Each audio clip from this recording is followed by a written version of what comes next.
Para saudara dan saudari yang Tuhan cintai, selamat pagi dan selamat bertemu lagi dalam renungan harian edisi hari Selasa tanggal 28 Juli 2020. Mengawali hari yang baru ini, kita hendak mendengar dan merenungkan sabda Tuhan. Marilah sebelum kita mendengar dan merenungkan sabda Tuhan, kita berdoa. Dalam nama Bapa dan Putra dan Roh Kudus. Amin. Allah Bapa Maha Baik, Engkau menghendaki sabda ditaburkan bagaikan biji gandum di ladang. Kami mohon semoga kami pantas memperoleh kedamaian yang Engkau berikan sebagai janji di dalam sabdamu. Bersabdalah ya Tuhan, kami siap untuk mendengarkan. Semoga sabdamu yang hendak kami dengar dan kami renungkan untuk mengawali hari yang baru ini sungguh semakin menjiwai seluruh kehidupan kami. Terpujilah Engkau Bapa, Putra dan Roh Kudus, kini dan sepanjang segala masa. Amin. Para saudara dan saudari yang Tuhan cintai, sabda Tuhan yang hendak kita dengar dan kita renungkan bersama diambil dari Injil Matius pasal 13 ayat 36 sampai 43. Tuhan sertamu. Inilah Injil Tuhan kita Yesus Kristus menurut Santo Matius. Pada suatu hari, Yesus meninggalkan orang banyak lalu pulang. Para murid kemudian datang dan berkata kepadanya, Jelaskanlah kepada kami arti perumpamaan tentang lalang di ladang itu. Yesus menjawab, orang yang menaburkan benih baik ialah anak manusia. Ladang itu ialah dunia. Benih yang baik adalah anak-anak kerajaan, dan lalang adalah anak-anak si jahat. Musuh yang menaburkan benih lalang ialah iblis. Waktu menuai ialah akhir zaman, dan para penuai itu malaikat. Maka seperti lalang itu dikumpulkan dan dibakar dalam api, demikian juga pada akhir zaman.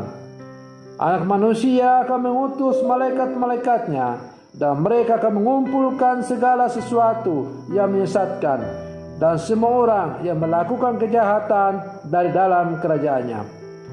Semuanya akan dicampakkan ke dalam dapur api. Di sanalah akan terdapat ratap dan kerta gigi. Pada waktu itulah orang benar akan bercahaya seperti matahari dalam kerajaan Bapa mereka. Siapa bertelinga, hendaklah ia mendengarkan. Demikianlah Injil Tuhan.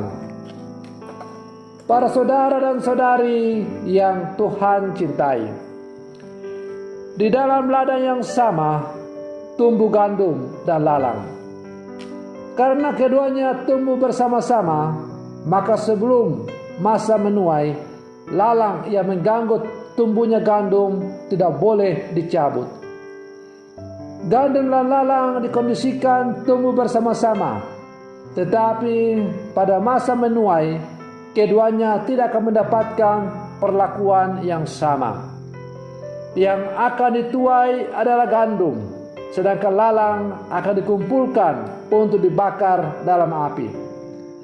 Inilah perumpamaan Yesus yang kedua tentang kerjaan surga dengan penekanan akhir zaman kepada orang banyak dan kemudian menjelaskan artinya kepada para muridnya.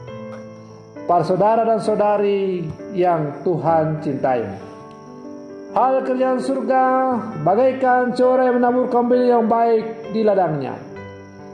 Yesus menekankan bahwa yang ditaburkan adalah benih yang terpilih, berkualitas, dan akan menghasilkan hasil yang memuaskan.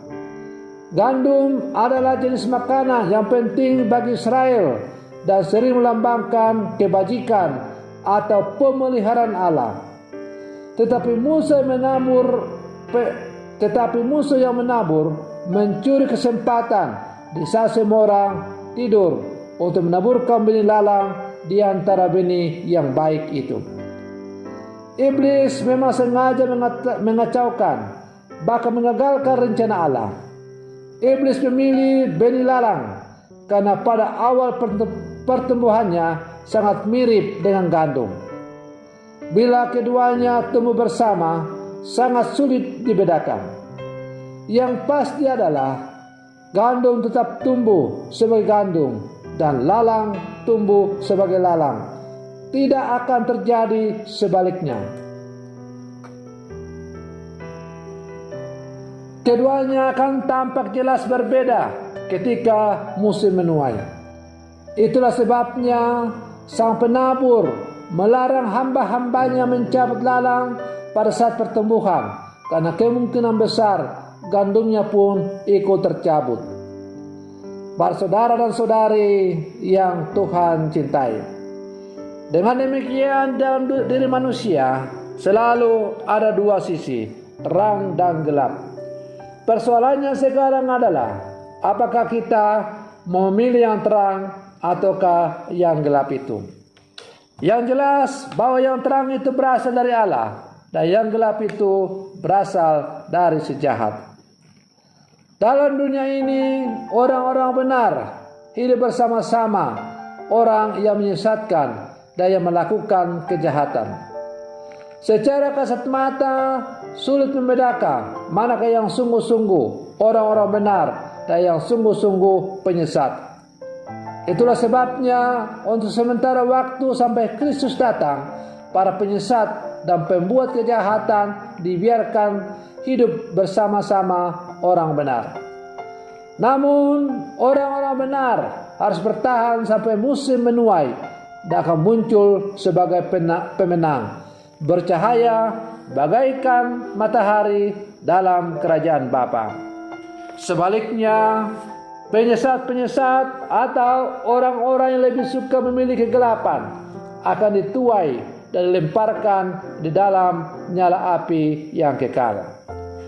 Para saudara dan saudari yang Tuhan cintai, sebagai murid-murid Yesus yang hidup zaman sekarang, pilihan bebas Allah berikan kepada kita, mau pilih terang ataukah mau memilih kegelapan. Yang jelas apabila kita ingin hidup berbahagia di kemudian hari atau di kelak, maka tidak jalan lain adalah kita memilih terang. Memilih terang berarti harus siap untuk memikul salib kita masing-masing. Nah, setia memikul salib sebagai murid-murid Yesus, itulah tanda orang-orang yang sungguh mau mengikuti perintah Allah dalam seluruh kehidupannya. Semoga kita menjadi benih gandum yang baik, yang tumbuh subur, yang akhirnya berguna bagi kehidupan sesama, kehidupan kita sendiri, dan terutama untuk kebahagiaan kita kelak dengan menikmati hidup berbahagia bersama dengan Allah. Semoga kita menjadi benih gandum yang baik, yang pada akhirnya berbuah dengan padat dan berisi, dan akhirnya dituai oleh yang mempunyai ladang atau tuaian, ialah Allah itu sendiri. Dan kita akhirnya disimpan dan dimasukkan dalam lumbung kerajaan Allah untuk menikmati hidup berbahagia bersama dengan Allah. Semoga permenungan saya ini semakin menghantar kita untuk menjadi orang-orang beriman yang tangguh di zaman sekarang ini. Semoga demikian. Selamat pagi. Tuhan Yesus memberkati.